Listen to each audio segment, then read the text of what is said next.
طلاب العربية طالبات العربية أهلا وسهلا. درسنا اليوم المفعول المطلق. المفعول المطلق is probably the closest thing to an adverb of manner, describing كيف, how the action takes place. هو اسم متمم مشتق من لفظ الفعل لي. It is a complementing element of the sentence, and it's derived from generally the verb, the main verb, in the sentence. And it comes to do what? First of all, لتوكيد الفعل, to emphasize and add intensity to the act of the verb. النبت المتكاسل تأنيبا. Here, by stopping at تأنيبا, you're saying, I reprimanded the lazy person a great reprimanding, يعني greatly. لبيان نوع الفعل, to tell us the type of verb, how the verb happened, what kind of action it was. فهم الطلاب الكتاب فهما عميقا.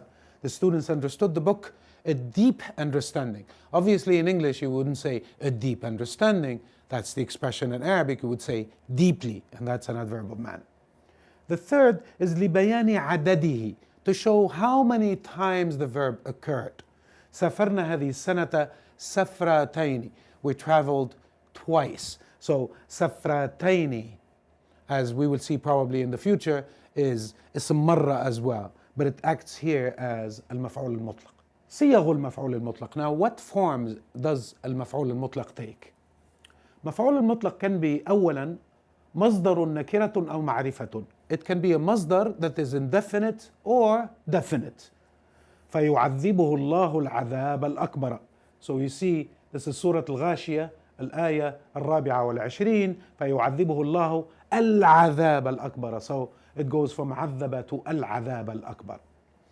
اسم هيئة. كان أخي جالسا جلسة الأمراء.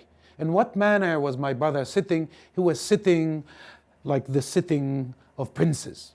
اسم مرة, a noun of instance. سافرنا سفرتين. So how many instances did we travel? Twice. جملة فعلية بعد مثلما وكما. So after you see the word مثلما and كما, you will find a verbal sentence following it. That would be المفعول المطلق as well. فعلت كما أمر أبي. How did I do? As my father ordered. الحذف والنيابة. Now sometimes, and languages do this often, there's omission. But we still understand that there's المفعول المطلق, even though it is not mentioned. Look at these cases. شكرته شكرا كثيرا.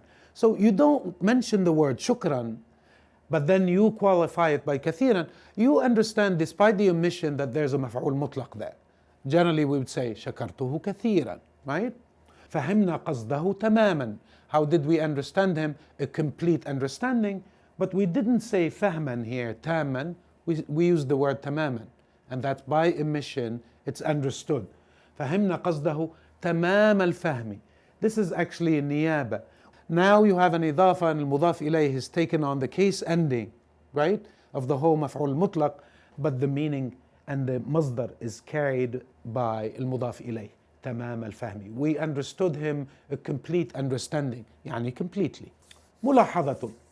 قد يكون عامل المفعول المطلق فعلا. Remember we said it's usually derived from the verb that's preceding it, right? The main verb. That's العامل. From what is المفعول المطلق derived? It can be many things. It can be a verb, as we've seen in many of these cases. أحترم والدتي احتراما عظيما. So the word احتراما is coming from the verb أحترم. This is the obvious case. It can be also a مصدر. إن جهنم جزاؤكم جزاء مغفورا. This جزاء here is not just a repetition. It is actually a مفعول مطلق that's following this. It's a great way of using two مصدرs one after the other. اسم فاعل. It can be اسم فاعل. كان مضطربا اضطرابا شديدا. He was shaken a great shaking. مضطربا اضطرابا. So you don't need a verb here. اسم الفاعل can actually do that. صفة مشبهة, يعني على وزن فعيل, that sort of adjective that you have. المنظر جميل جمالا لا يوصف. The sight or the view is beautiful, a beauty that cannot be described. So you see جميل جمالا. اسم تفضيل, it could be also that أفعل form that we saw in the comparative or the superlative. هي أذكاهم ذكاء. It might sound redundant to us, but it's actually quite eloquent occurrence of المفعول المطلق. شكرا جزيلا وأراكم إن شاء الله في الدرس القادم.